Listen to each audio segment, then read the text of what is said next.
नाज़रीन गिरामी अस्सलामु अलैकुम वरहमतुल्लाहि वबरकातुह।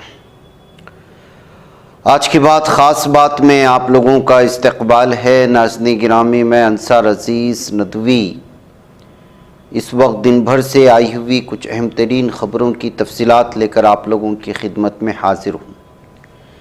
तफसीलात में जाने से पहले आप लोगों से जो दरख्वास्त होती है उस पर तवज्जो करने की अपील करूँगा। आइए पहली खबर की जानिब बढ़ते हैं। बिहार के additional director general of police Kundan Krishna ने किसानों से मुताल्लिक़ अपने मुतनाज़ा बयान के लिए माफ़ी मांग ली है। उन्होंने कहा है कि अगर मेरे बयान से किसानों को ठेस पहुंची है तो मुझे उसका अफसोस है। मेरा इरादा किसान मुखालिफ बात कहने का नहीं था। उन्होंने मज़ीद कहा कि बिहार की बेशतर आबादी देही इलाकों में रहती है और मेरे आबा व अजदाद भी किसानी थे। मैं ख़ुद भी ज़राअत से जुड़ा हुआ हूँ और किसानों का एहतराम करता हूँ। इन्फोर्समेंट डायरेक्टरेट ने हफ्ते को ऑनलाइन सट्टेबाजी ऐप मामलों की जांच के सिलसिले में टेक्निकी कदावर गूगल और मेटा फेसबुक को नोटिस जारी किया। इन कंपनियों को 21 जुलाई को पूछताछ के लिए बुलाया गया है। इस मामले में पहले से ही कई मशहूर कदावर शख्सियतों के ख़िलाफ़ जांच चल रही है। ईडी ने गूगल और मेटा दोनों पर उन सट्टेबाजी ऐप को फ़रोग़ देने में फ़आल तौर से मदद करने का इल्ज़ाम लगाया जिनके हाल में मनी लॉन्ड्रिंग और हवाला लेन देन समेत संगीन माली जराइम के लिए जांच चल रही है। पटना के मशहूर पारस अस्पताल में गैंगस्टर चंदन मिश्रा का गुज़श्ता दिनों फिल्मी स्टाइल में कत्ल कर दिया गया था। इस मामले में एक बड़ा कदम उठाते हुए पुलिस इंतज़ामिया ने ड्यूटी में लापरवाही करने के मुलजिम 5 पुलिस एहलकारों को मुअत्तल कर दिया है। ये जानकारी पुलिस अफसरान के ज़रिए मीडिया को दी गई है। नेपाल की हुकूमत ने मुल्क में मैसेजिंग ऐप टेलीग्राम पर मुकम्मल पाबंदी आयद कर दी है।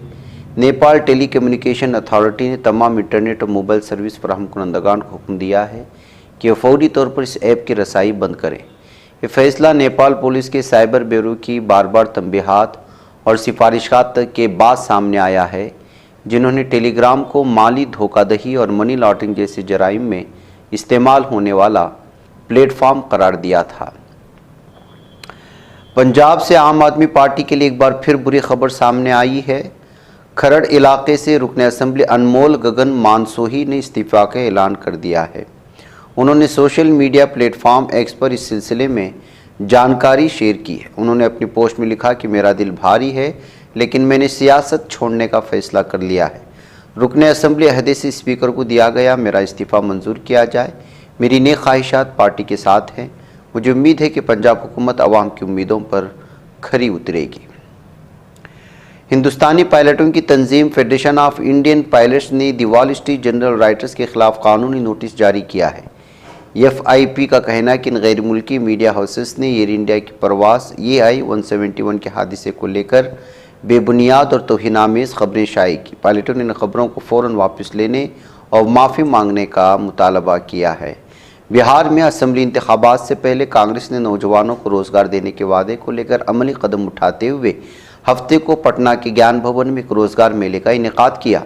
इस मेले का मकसद रियासत के बेरोज़गार नौजवानों को नौकरी के मौके फराहम करना। कांग्रेस लीडर कन्हैया कुमार ने इस मौके पर कहा कि उनकी पार्टी हमेशा से रोज़गार के मसले पर आवाज़ उठाती आई है और अब अमली तौर पर भी नौजवानों को फ़ायदा पहुंचाने की कोशिश कर रही है। ऑपरेशन सिंदूर के बाद पाकिस्तान ने हिंदुस्तानी तैयारों के लिए अपना एयर स्पेस बंद कर दिया था। पड़ोसी मुल्क ने इस पाबंदी को 24 अगस्त तक के लिए बढ़ा दिया है। पाकिस्तान एयरपोर्ट अथॉरिटी ने इत्तला दी है। NOTAM नोटिस एयरमैन के मुताबिक हिंदुस्तानी एयरलाइंस की किसी भी शहरी या फौजी तैयारी को पाकिस्तान एयर स्पेस में दाखिला नहीं मिलेगा। यह हुक्म गुज़श्ता शाम 3:50 पर नाफिज किया गया है। कांग्रेस के सीनियर लीडर रुकन पार्लियामान जयराम रमेश ने अमरीकी सदर डोनाल्ड ट्रंप के ताज़ा दावे पर वज़ीर-ए-आज़म नरेंद्र मोदी से पार्लियामेंट में बराह रास्त और वाज़ेह जवाब देने का मुतालबा किया है। ट्रंप ने अपना ताज़ा बयान में एक बार फिर दावा किया कि उनकी मुदाखलत से हिंदुस्तान और पाकिस्तान के दरमियान जंग रुकी। इस बार उन्होंने ये भी कहा कि शायद 5 जंगी तैयारे मार गिराए गए थे पाकिस्तान की जानिब से। कौमी जांच एजेंसी के जरिए तफ्तीश किए गए दहशतगर्दी और संगीन जराइम से जुड़े मामलों की समाअत में ताख़ीर पर सुप्रीम कोर्ट ने शदीद नाराज़गी का इजहार किया। अदालत ने मौजूदा अदालतों को NIA के मामलों की समाअत के लिए खुसूसी तौर से नामजद करने की रिवायत को नाकाबिल कबूल बताया। पार्लियामेंट के मानसून इजलास से कबल अपोजिशन इत्तेहाद इंडिया ने हफ्ते की शाम एक अहम वर्चुअल मीटिंग तलब की है। इस मीटिंग में मुख्तलिफ अपोजिशन पार्टियों के सरकर्दा रहनुमा शिरकत करेंगे ताकि ऐवान में हुकूमत के खिलाफ मुश्तरका हिकमत अमली तैयार की जा सके। कांग्रेस की जनरल सेक्रेटरी प्रियंका गांधी ने एक्स पर जारी बयान में इल्ज़ाम लगाया कि छत्तीसगढ़ के जंगलात को अडानी ग्रुप के हवाले करने के खिलाफ आवाज़ उठाने से रोकने के लिए साबिक वज़ीर आला भूपेश बघेल को निशाना बनाया जा रहा है। उन्होंने कहा कि बघेल असेंबली इजलास में यही मसला उठाने वाले थे, इसीलिए ED ने उनके घर पर छापा मारकर उनके बेटे चैतन्य बघेल को गिरफ्तार किया है। बिहार में वोटर लिस्टों की स्पेशल SIR मुहिम तेज़ी से इख्तिताम के करीब पहुंच रही है और अब सिर्फ 5.32% वोटरों के फार्म इंतखाबी हदेदारों के पास मौसूल होना बाकी है। इलेक्शन कमीशन ने वाज़ेह किया है कि अब तक 94.68% वोटर्स का अहाता किया जा चुका है, जबकि बाकी मानदा वोटरों की मालूमात सियासी जमातों के साथ शेयर की जा रही है ताकि उनकी शमूलियत भी यकीनी बनाई जा सके। आम आदमी पार्टी और उसके लीडरों की मुश्किलात में एक बार फिर इजाफा होता दिखाई दे रहा है। इन्फोर्समेंट डायरेक्टोरेट ने पार्टी की दिल्ली हुकूमत के दौर में सामने आने वाले 3 मुख्तलिफ घोटालों में मनी लॉन्ड्रिंग के 3 नए केस दर्ज कर लिए हैं। दिल्ली के द्वारका से एक होलनाक वाक़या सामने आया। यहाँ एक शादीशुदा खातून ने अपने देवर के साथ मिलकर शोहर का बेदर्दी से कत्ल किया। पुलिस ने देवर उसके दरमियान होने वाली गपशप बरामद कर ली है। गपशप से रिश्तों की सियाह साजिश की हकीकत सामने आ गई। 35 साल किरण देव को उसकी बीवी सुष्मिता देवी और भाई राहुल देव ने जनूबी मशरकी द्वारका में कत्ल कर दिया। किरण 13 जुलाई को मुश्तबा हालत में मुर्दा पाया गया था, जिसके बाद पुलिस को शक हुआ। कई ज़ायों से तफ्तीश शुरू की। कत्ल का मामला उस वक्त मज़ीद गहरा हुआ जब सुष्मिता ने किरण के अहले खाना को बताया कि उसे बिजली का झटका लगा और वो बेहोश हो गया।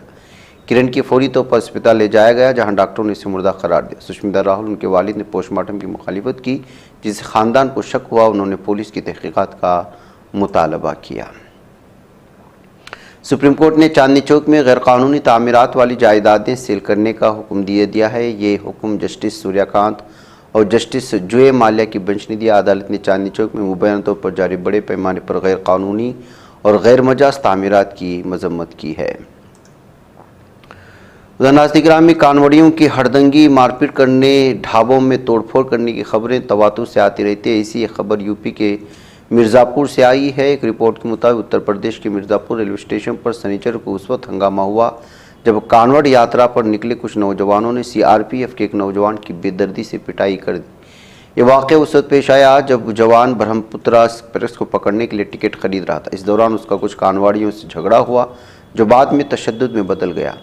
आईनी शाहिदीन के मुताबिक झगड़ा बढ़ गया तो कानवाड़ियों ने जवान को घेर लिया, उसे लातों, घूंसों, थप्पड़ों से बुरी तरह पीटा, उसे रेलवे स्टेशन के फर्श पर लेटा दिया, जो उन मदद के लिए चीखता रहा। लेकिन भीड़ में मौजूद लोग वीडियो बनाते रहे, लेकिन उसकी मदद के लिए नहीं आए।